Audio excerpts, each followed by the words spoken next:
and welcome to the Romance Track here at Continual. I'm your host, Gail Z and Morgan Brice, and today we are talking about the Holiday at Caynham Castle series with many of the authors who have contributed to the various collections over the years. And before we start talking about this wonderful fictional castle and this wonderful fictional town, let's have our authors introduce themselves, starting with Anna. Oh, I was expecting to start with Jeanne because she's top of my screen. Hi, I'm Anna Sugden. I write contemporary romance, mainly hockey featured romance. And I'm delighted to be part of the Caynham Castle crew. As you can probably tell from my voice, I'm signing in from England, where it's a rainy, miserable, dark night. So it's lovely to be joined by friends and get to talk about something fun. Jeanne. Hi, I'm Jeanne Adams. I too am just delighted to be among friends, and I'm in Scotland, so that's a cold, dark night for me too. So it's wonderful to be here. I write paranormal romantic suspense, urban fantasy, and space adventure with my friend Nancy Northcott, who's down in the other corner. And Nancy. Well, in my screen, you're down in the corner and I'm up in the middle. I'm Nancy Northcott, as you probably surmised from that, and I write historical fantasy for Falstaff Books. I also write romantic suspense, both paranormal and not, and the occasional historical romance, and with Jeanne, outer space science fiction adventure. Very nice. Donna. Hi, I'm Donna MacMeans, and I write fun. That's all I care about is fun, but it's usually captured in a historical setting. I write mostly Victorian novels set in England, a lot of corsets unlacing, a lot of fun. And but I also do paranormals. I do time travel and lately gargoyles. So that's what I do. I have one romantic suspense that will probably never have a companion out there. But that's it. That's what I do. I do fun. Okay, Caren. Hi, I'm Caren Crane, and I am coming to you from North Carolina, where I'm sorry to say it's sunny and, in the 50s. So sorry for all of you who are in the cold and dark, but hey, it's beautiful here. I write contemporary romance and have only dabbled in the paranormal since writing these Caynham stories, which for some reason seem to lend themselves to the paranormal. So getting into a little light paranormal, but mainly just contemporary romance. And I'm Gail Z and Morgan Brice. As Gail, I write epic fantasy and urban fantasy and a few other things. And as Morgan Brice, I write urban fantasy, male paranormal romance. So let's start at the beginning with how this whole fictional world started. And I'm going to toss that over to Jeanne and Nancy to explain this to us. How did we end up here? It's Karen's Is there an fault. explanation for this? It's Karen's fault. Is it my fault? It's entirely your fault. I did not remember it was my fault, but okay. Well, you and I were at the Rust City Writers Conference. Indeed we were. And I was thinking about castles because that's right. Donna was not thinking about. Donna was there too. I'm sorry. Caren is the one that I grabbed, so that's why I'm blaming her and not you. But I was thinking about castles, as I frequently am, and Caren walked by at an opportune moment, and I grabbed her and said, "Caren, what if we got a bunch of people together and wrote holiday romances set in a castle?" Now, if Caren had said, "You're kidding me," that probably would have been the end of it. But she didn't say that. She said, "Oh, that would be so fun." And then Donna walked by and we said, "Donna, what if we do this?" And Donna went, "Oh, that would be so fun," because Donna's all about fun, as she just told us. And then we came home and contacted Jeanne and said, "Oh, I'd like that. I'd draw plans for it." And so then we were kind of off to the races, and we got Anna and Gail and our friend Ceresia Glass, who's not with us today. And we started creating this castle and this town. And it just it was a wild hare that other people aided and abetted. And here we are. Jeanne, you probably have some things that you want to add to that. Oh, I'm all for aiding and abetting. I'm an enabler par excellence. Nancy said castle, and I said, ooh, castle, I can draw that. So I'm the one who drew up all the floor plans for the castle. But other than that, I just enjoyed everybody else's, hey, can we have an orangery? Can we have a well house? Can we have a garden? Oh yeah, absolutely. Can we So have a that was terrace out? I'm sorry.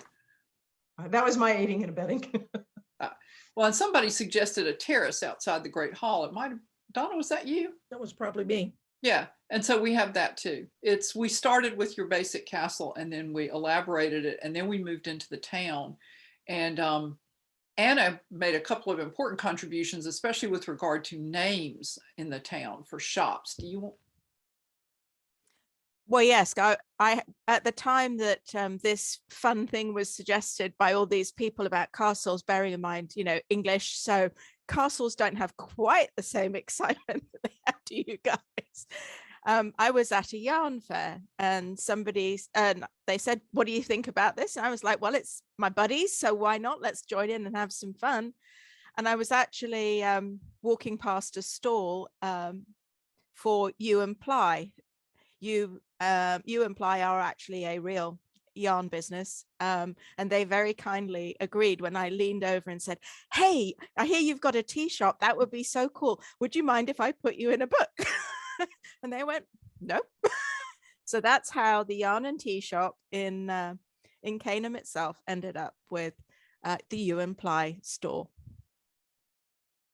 Okay. Anna is also our resident expert on all things England, because we set this castle in Western England on the Welsh marches, and we're like, hey, what about we do this? And she's like, you got to understand, it gets dark at 3 o'clock.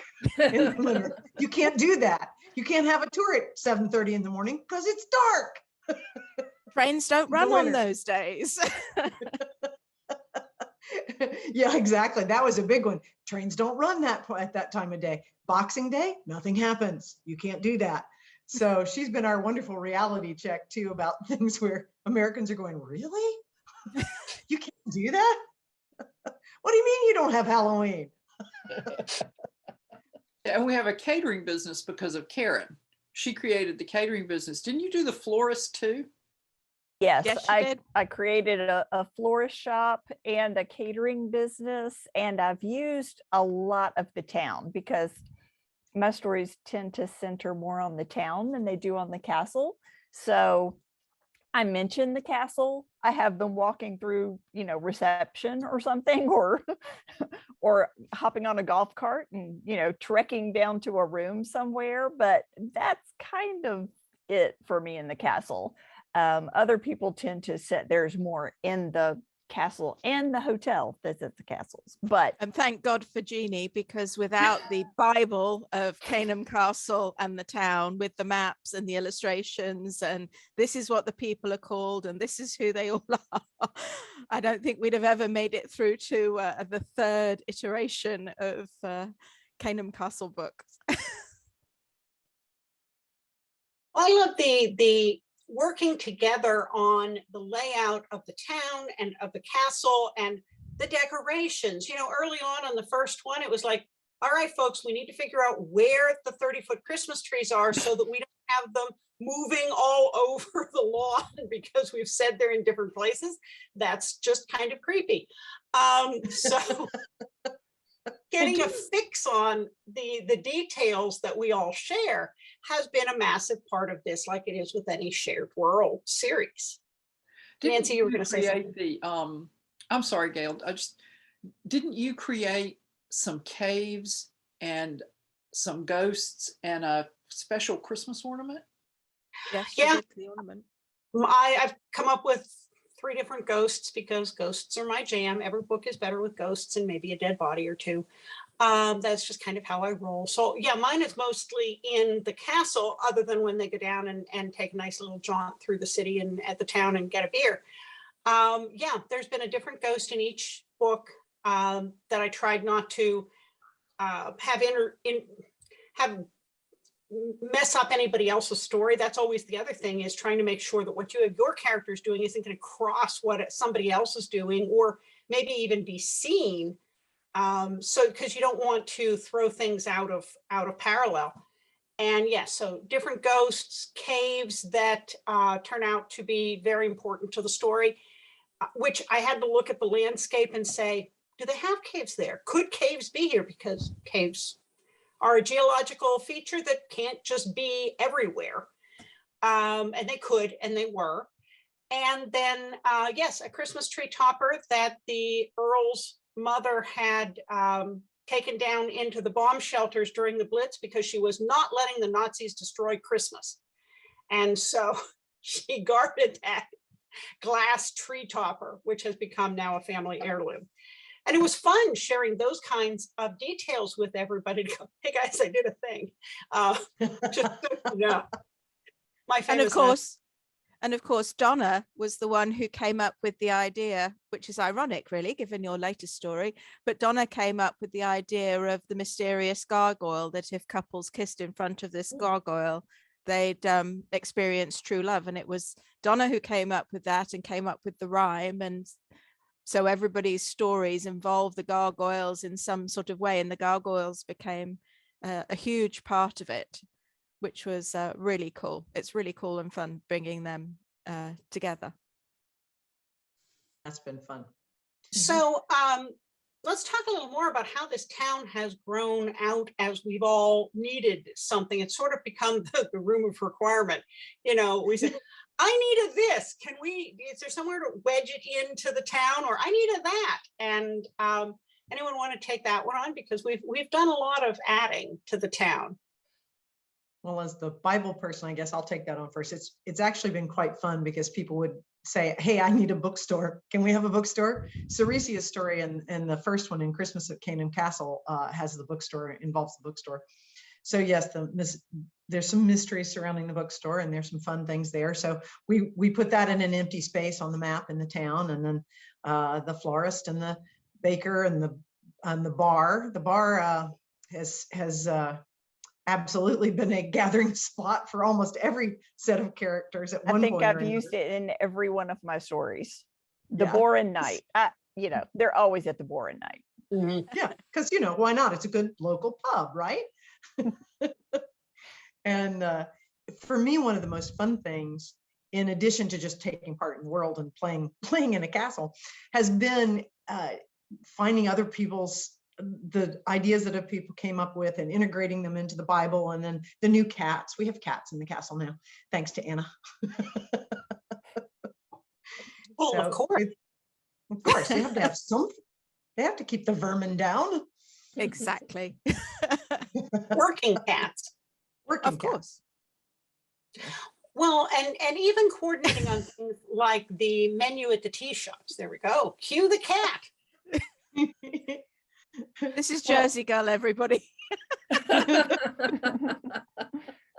Well, and I would like to say, speaking of menus, that Anna is almost always the first person to finish her story. And every big thing that they revolve around, that these stories involve, it's always a big event of some kind at the castle or in the town, and it always involves food. And so Anna does her story, and then she sends us all an email that says, this is what people are eating as I've set it up. And I'm sure if somebody said, well, couldn't they have midget quiches? She would probably go, yes, we can have midget quiches. But she just kind of sets that and does that work. And then the rest of us just piggyback off her work. It's very handy. And sing hallelujah that we don't have to do it. Yeah, I'm thinking about Anna's personal life, because she comes up with these incredible things. Food ideas. I mean, you must be traveling to restaurants all over England. They're just amazing, the things you think of. Well, my Well, no, characters are chefs, so it does kind of play into it a little bit. I think I actually got one of the meals described earlier than everybody else in the New Year's Eve one, because I came back and said, all right, folks, I described the meal at the party. Did anyone else describe it differently? And then Anna was kind enough to point out a number of foods that I had taken for granted would be on a buffet that apparently aren't in England. And so she was kind enough to point out, we really don't do that here. And so how about trying this instead? So thanks to her, the spread is much more authentic than having someone, read it and go, well, this was obviously written by a Yank. It was also very cool because a couple of famous TV chefs over here set up a program where they made local dishes around the Ludlow area, which is where the sort of castle is in the mythical castle is in real life, if you see what I'm saying. And so it was really cool to be able to insert stuff that was genuinely local and which had been researched by somebody else. So that was fun. Now, have you used the same characters in each story, or did you use different characters? If so, are they completely original to the story, or did you bring some of your characters from other series? And how did you decide who to send on vacation? Let's start with Caren. In the first one, which was in Christmas at Caynham Castle, I did use someone who was sort of adjacent to a series that is set in my fictional town of Cross Springs, North Carolina. So I had someone who was involved with an event planning company, and I just created a new character, but she was affiliated with some other characters I had used previously and sent her over there. Since then, it has taken on a life of its own, and these characters I created at the florist shop have appeared over and over. Now I've got cousins of people who work at the florist shop who are now having their own stories. So it's gotten a little further afield, and I did have to create a new area that apparently is not on our map. It's actually off the map somewhere, but it's off one of the main roads. So it's only off the map long enough for me to add it. There you go. So, the hero's house may appear. I don't know. We'll see. But yeah, the characters have become progressively more English and less an American visiting Caynham for whatever reason. So. Okay. Donna? Well, when I was presented with writing a story for the first anthology, I hadn't a clue what I was going to do. I write, as I said, I write historical romance. So I asked in my newsletter, I put up a poll, and I figured I'd use a secondary character for one of my books. So I had a list of secondary characters, and I had a feeling everybody would choose one person, one character. But what they chose was the character that I least expected, that I only put on the list so that I would have a representative from that book. So now I have a character who had appeared rather extensively in Redeeming the Rogue, one of my Victorian historicals, and now I have to come up with a story for him. So that was a bit of a challenge. But I like the story that came up, and there is a visitation from one of my characters from Redeeming the Rogue who shows up in my Christmas story in the first anthology and helps get rid of the bad guy. And then the second story, again, I'm like, what am I going to do? And it was Anna that suggested using an American descendant from the first couple. And that's how the second story came.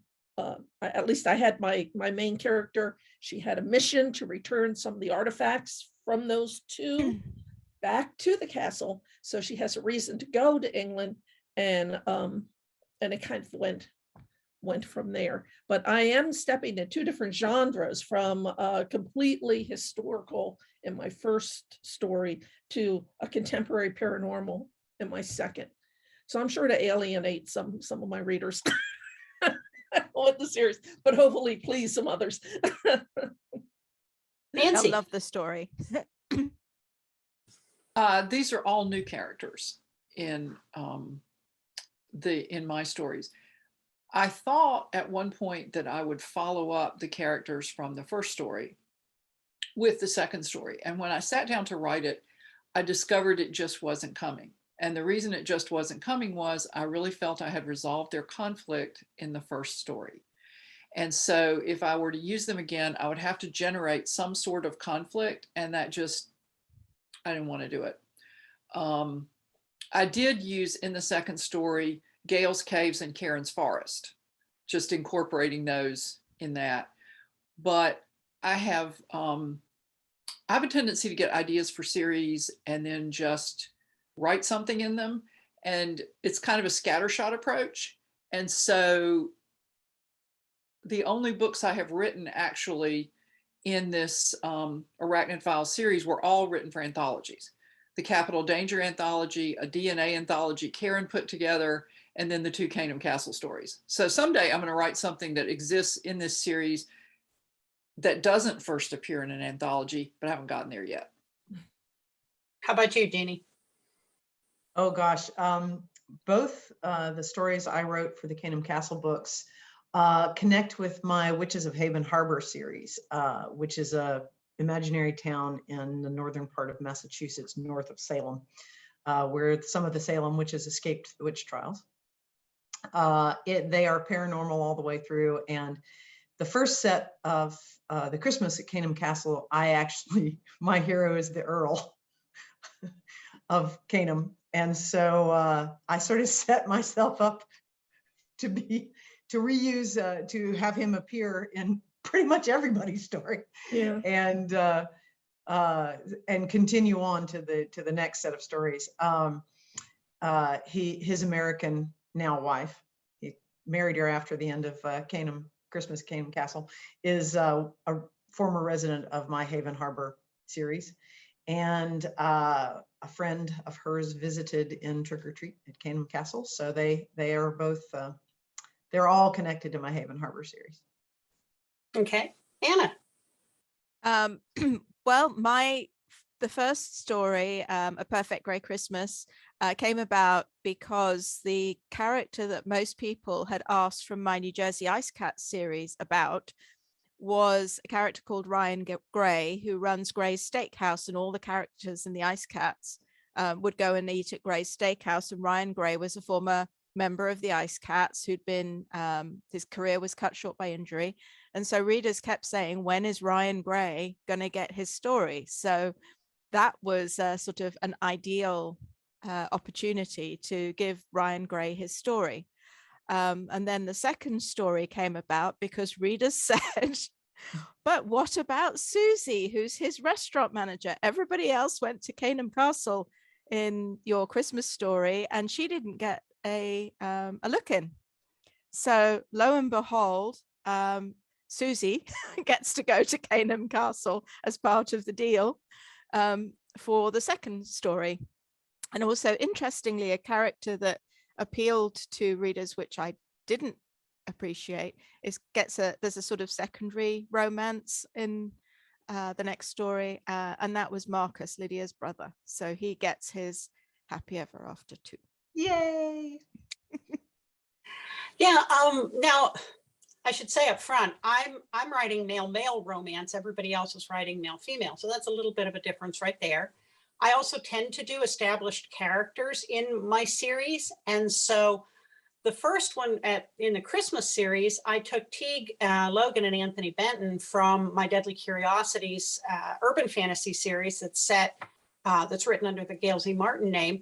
And I actually wrote in their plan to go to a castle in England for Christmas in the book that was coming out before Christmas at Caynham Castle. So at Teague's birthday, one of the things Anthony gives him, besides an engagement ring, is setting them up for this Christmas in the UK. So that was kind of fun because it tied back to the series, and then it also got to see the guys go overseas and explore the castle. And of course, Teague's magic as a weaver witch comes into play with a very haunted and important tapestry. And then in the Trick or Treat books, I sent Eric and Ben over from the Treasure Trail series, and their magic comes into play with the plot and the mystery underneath the story. And in New Year's Eve at Caynham Castle, we've got Simon and Vic from the Badlands series. And once again, being able to see ghosts, talk to ghosts, because Simon's a medium, shows up quite a bit and determines the story that I wrote. And so it's fun to put the guys that everyone knows from the series in a fish out of water situation, because a few of the characters have traveled extensively, many haven't. And so you get to see not only the castle through visitors' eyes, but sometimes you also get to see the whole experience of traveling from someone who may not have ever really been overseas before and is very much not not used to doing some of the things that come with the experience. So we talked about the Christmas story, but let's talk about doing a trick or treat story in a country that doesn't really do trick or treat with the same gusto that we usually do it here in normal years. Anyone want to wade into that territory? Well, I will, because having now experienced Halloween in Scotland, which is like a non-starter, considering that most of our traditions probably came from here.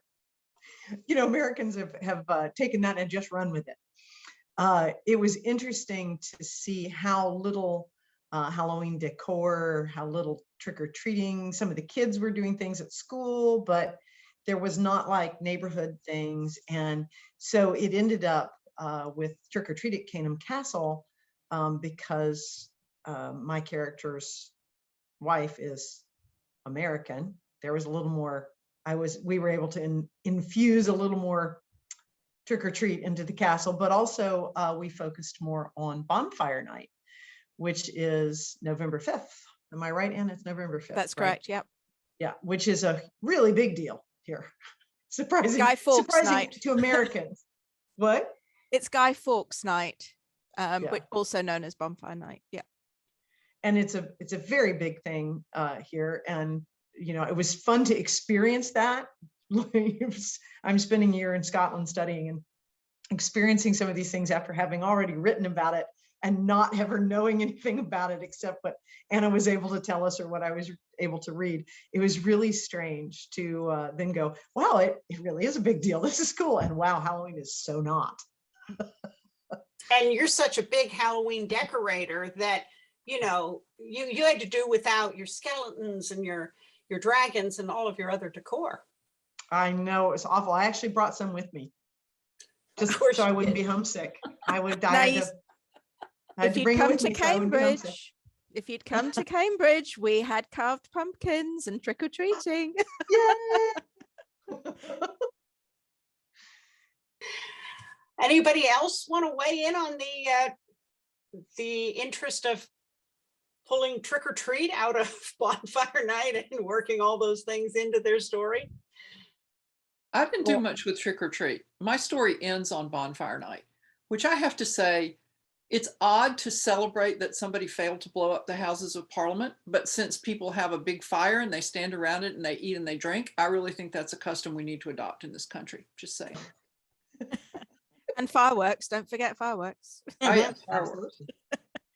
I just created a forest that ended up having a water spirit in it. So that was why we ended up with a new forest, because why not? I mean, Why not? I had to think of something. And when I was doing research on myths and legends and, you know, ancient things that had come out of British mythology, I found that water spirits were quite abundant, not necessarily in the area where our castle is set, but water spirits in general had a very ancient history. And so I created a water spirit. Why was she there? I don't really know, but she was. So I mean, I had ghosts in all of mine, and ghosts, trick or treat, Halloween. I mean, hello.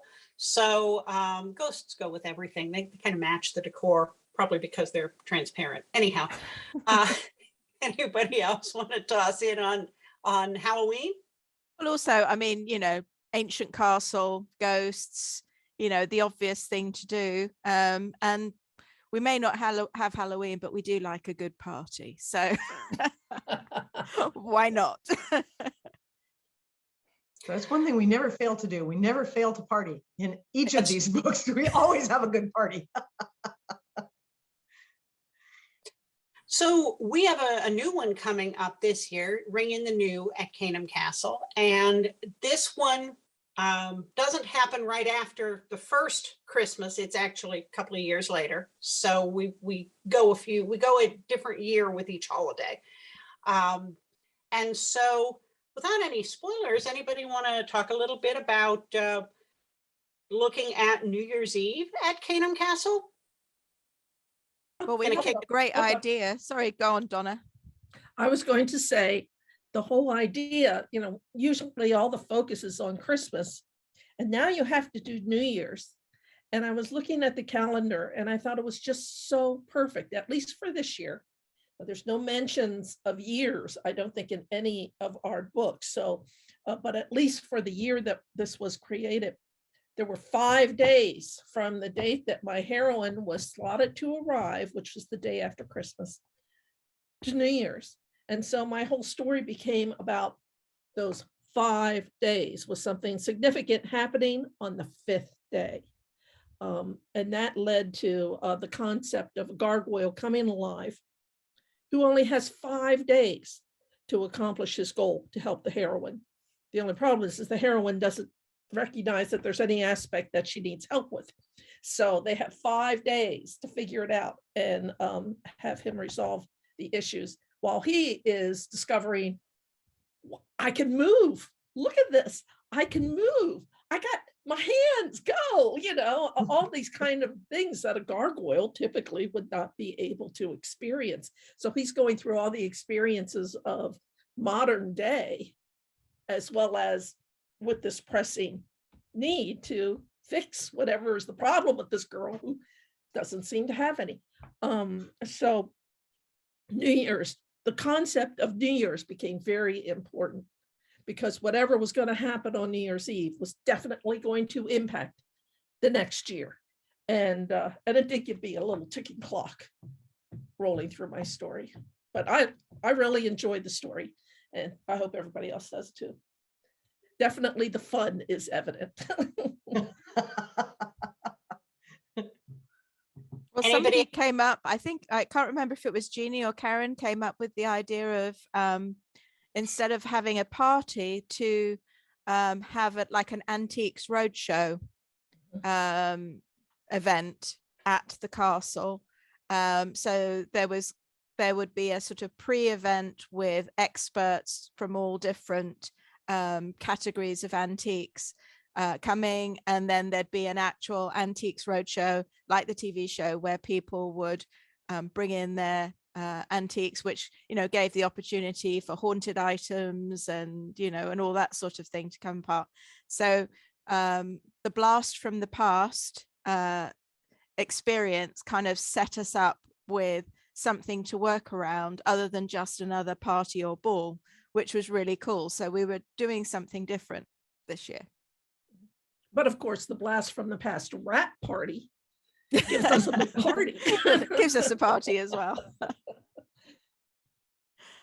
Yeah, it was fun as one of the people whose story kind of skidded in under the wire close to the due date, checking with everybody who came before on, all right, so if I do this, is it, no, we already said that. Okay, well, so if I do it this way, yeah, okay, that might work. So it was kind of interesting adjusting to what other people had laid down as some of the groundwork around how the event worked, where people queued up, how they got the items appraised and evaluated, and not running afoul of that. So if someone reads the collection straight through there and going, but wait, you said in the first story that it works like this. And that's always one of the challenges when you're sharing your toys, is that everybody, you know, uses the same kind of setup. Any other thoughts on the New Year's? Well, that, most of mine actually takes place in advance of the road show, just like in Christmas at Caynham Castle, because the chefs are involved and the food stuff is involved. So that conveniently got me through most of the avoiding conflict with everybody else's story. But the great big, the big black moment obviously occurs at New Year's. So it was fun to figure out how they would prepare for these things, and being a fan of antiques fairs and so on, and having been involved with production and so on, it was nice to be able to bring those things in and then let loose on what happens at Caynham Castle. anyone else?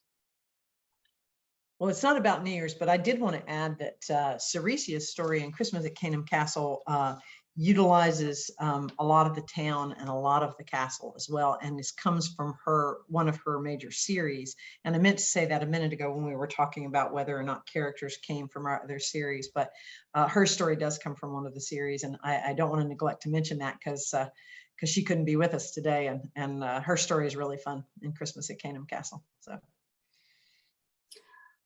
Well, folks, we have, as usual, managed to blow through our time just talking about, the 2 books that are out there and a little teaser about the 3rd one that's coming. So before we wrap up, let's go around and have everybody say where people can find you online. And if you've got a book coming out or recent that isn't part of the Caynham Castle series, tell us about it anyhow so we know what to look for. Starting with Anna. Okay, so you can find me on most social media streams, though I must admit I'm not very good at the social media thing. You can find me on my website, which is annasugden.com, SUGDEN. For some reason, Americans find it difficult to have the G before the D. I don't know why. My New Jersey Ice Cat series is gradually being republished with new covers, and my new hockey series, the Newark Dockers series, with the most recent story, Hot on the Ice, is available at all good bookstores and online. Okay, Jeannie. You can find me at jeanneadams.com. You can find me on most social media, although I generally hang out on that hive of scum and villainy known as Twitter. You can find me here at Continual an awful lot. And I have some things coming out after the first of the year, but right now I am studying. Nancy. You can find me at nancynorthcott.com. I too spend too much time on Twitter, probably more than is good for me, and I'm at Nancy Northcott. I do have a Facebook author page, but it's my least active thing, and I've just launched an Instagram page which has pictures of castles. So if you like castles, check out my Instagram. And I cannot remember what my username is because it has numbers in it, but if you go and you search Nancy Northcott, it will come up. In the new year, I'm relaunching my Light Mage Wars Paranormal Romances, which are contemporary paranormals about mages or wizards, a term you might be more familiar with. And so I have Christmas stories out in that, which are sitting next to me on the side that's not Caynham Castle. And so if you'll look for those in the new year, that would be great. And I'm sorry to say I don't have a story in this Caynham Castle because life happened, but I'm looking forward. I'm the publisher, so I'm looking forward to putting it out for everybody. Okay, Donna. Well, besides this one, I have a story that's completed that carries on the Rake Patrol series. But Berkeley published the first 2 Rake Patrol stories. And my agent has been trying to see if they're interested in this one. We haven't gotten a response. So she's marketing it to other places. Hopefully, How to Bait a Dangerous Rake will be coming out sometime, either in 2022 or early 2023. That remains to be seen. If she can't sell it, I will put it out. So one way or another, that book will come out. It's a great book. It's a fun book. Yeah, it really is a fun book. I've been waiting for that one. This is the story where the heroine has a hobby of fencing. And I remember Jeannie and I and Nancy talking about plotting out the story where she gets into fights and she has to fence her way with the sword out of it. There is a scene where that happens, but it is not at all as we discussed. So anyway, it never turns out that way from plotting to writing. It's difficult to plot sometimes with Jeannie because she has dead bodies flying all over the place. But hopefully that will be coming out. Keep an eye out for it. You can find me. You cannot find me on Twitter. I am on Facebook, and I just don't see going into any other social media. Social media just takes too much time because I just get too involved in them. So I've restricted it just to Facebook. Find me on Facebook. And of course, you can always contact me through my website. It's Donna MacMeans, M-A-C, like a Big Mac, M-E-A-N-S, like a mean person, only a couple of them, .com. And you can find me. I'm very open to fans and to readers, anxious to hear what you have to say. Okay, Caren. I have been incredibly lazy the past couple of years, so I have a completed novel that I need to publish. It's one of my Cross Springs books, and hopefully that will happen in the next year. Who can say? I don't know. Life, but the Caynham stories have been the main thing I've been working on. My website is usually more or less up to date, and that is carencrane.com. That is CarenCrane. Thanks to my mom for the alliteration.com. And I am very rarely on Facebook or Twitter, but I am there. So I'm pretty easy to find at gailzmartin.com and morganbrice.com. I kind of live on social media, so I'm always on Facebook, often on Twitter, present on YouTube and Instagram. Pretty active on Instagram, and God help us all, I'm learning TikTok. The two new Morgan Brice books, which of course Morgan Brice is the romance name. One of them is Blink, which is the second in the Treasure Trail series set in Cape May, New Jersey. And the other is Trash and Treasure, which is part of the Fox Hollow series set in the Adirondacks. It's my Shifter series. And we have a possum shifter and a raccoon shifter who find true love and awesome donuts. So and both are excellent. I will give the vote of confidence. Both are excellent. Donuts really count. And then of course the story in Ringing the New at Caynham Castle. Well, folks, thank you so much for being with us today. This has been a lot of fun, and I'm looking forward, like everybody else, to seeing the New Year's stories come out. And thanks to all of you for watching and listening. There'll be more romance coming up on Continual, so we'll see you online.